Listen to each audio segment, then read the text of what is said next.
Chapter 5. Now. I still can't believe it's 2019. Where did the time go? I will turn 30 this year, and I'm far away from a promising career, marriage, kids, my dream home, or it seems anything that's desirable by modern society. Instead, I'm living in this 2-bedroom apartment with Anne, a 51-year-old high school photography teacher, and our 2 cats.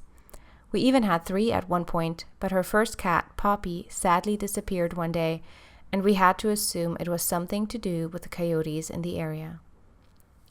Anne has lived here for over 10 years already, which explains why she has so many things. The apartment isn't small, but it is stuffed with all the things she owns.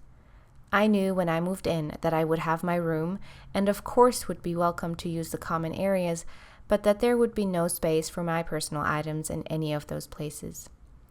So here I am in my room, stacking things on top of each other. I have a small wall closet that's filled so tightly with clothes that it's hard to push them apart or get a good overview of all the clothes I actually have. On the top shelf in the closet, I'm storing several boxes, duffel bags with things I don't need every day, and other miscellaneous stuff. Below the hangers on the floor, I lined up all of my shoes and also managed to squeeze in my suitcase, my fan, which I only need in the summer, and my microphone stand. It's a mess. My room has a really nice view of the courtyard with a fig tree right in front of my window. I bought bookcase benches that reach up to the bottom of the windowsill, and Baloo loves sitting there watching what I call cat TV. My queen-sized bed with the most comfortable mattress I ever owned is in the middle of the room. Next to it is my dresser, for more clothes, obviously. The remaining 2 walls in the room aren't free anymore either. One wall is lined by my keyboard, which double functions as a rack for worn clothes. On the other wall, I put a small desk, which took on the role of a vanity, with all my makeup and a small mirror on it. And that's my whole life within 4 walls. I'm kind of proud of managing to get all these things in here and still have it look cozy when everything is in its place. But I am longing for more room, and I wonder when I'll be able to have my very own apartment, or who knows, house. Living in LA, that actually might never happen. People have roommates until the day they die in this city, unless their roommate is their spouse, which in my case is non-existent. Hope dies last. I'm helping out at work by subbing for another teacher, but I'm on a break. Might as well text that guy Nick from Coffee Meets Bagel. He did give me his number on the app after we chatted about Pokemon cards, movies, and other trivial things. I start with a simple, "Hey Nick, it's Kathrin." His reply comes faster than expected. "Hey you, what are you up to now?" "Waiting for my students at work, but it looks like they're not coming. What about you?" Silence. He's not a fast texter after all, it seems. After browsing Instagram and wasting my break and not hearing from him, I go back to the lobby to greet my next student and get on with work. Even though I very much want to find lasting love and meet someone amazing, I don't expect too much from these dating apps anymore, or the people who come with them. I've matched with many seemingly nice and handsome guys, and it always ended with the other person ghosting me, being rude, only wanting something casual, or sending pictures of body parts I didn't ask for. Or if an actual in-person date did happen, we just didn't vibe, and I maneuvered myself out of making plans to go on a second date. As I very patiently go through the C major scale with 6-year-old Sam for the 10th time, I see a text popping up. He's still there. He hasn't turned into a ghost. "Where do you teach?" "I'm finishing the workday at the gym here at the office. Just did the Stairmaster before work."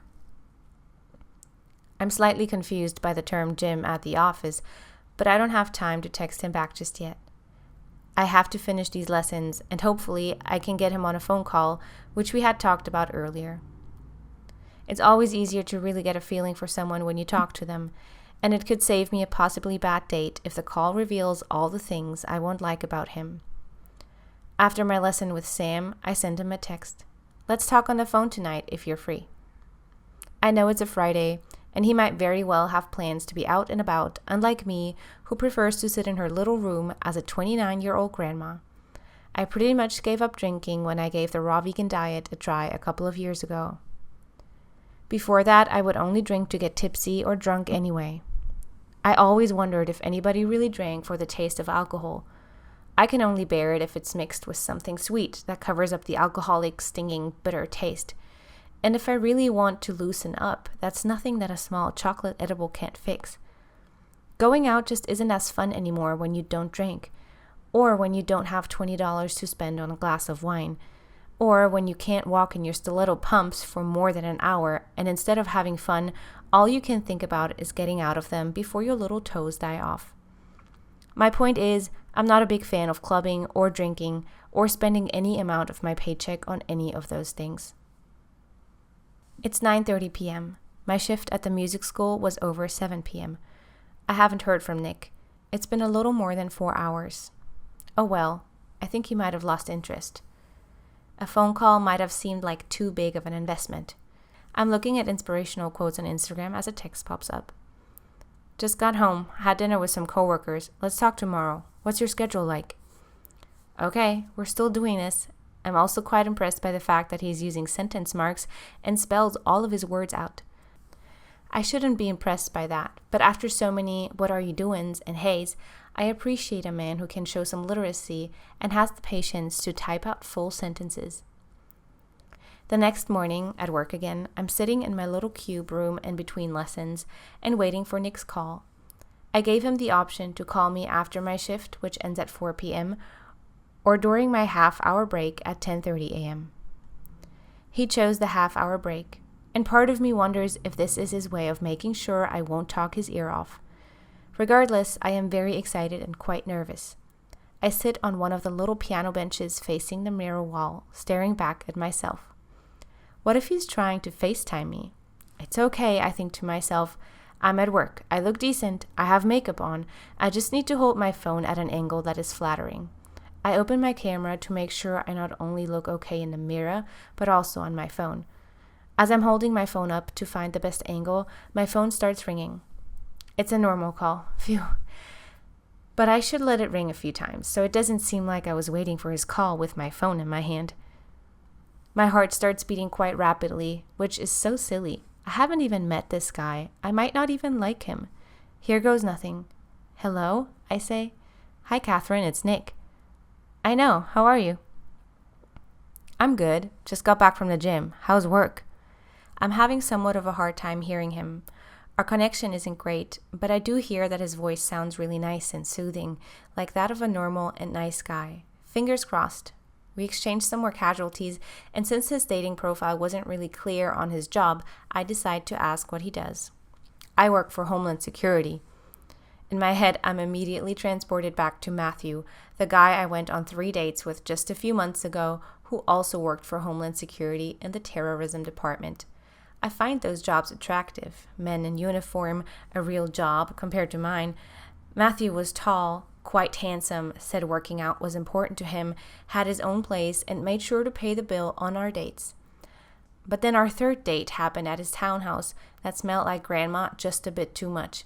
He had the sports channel on his TV running the whole time I was there. We drank water, and he casually asked me if I liked sex. But when it came to making a move and getting closer physically, he told me he doesn't ever really make the first step.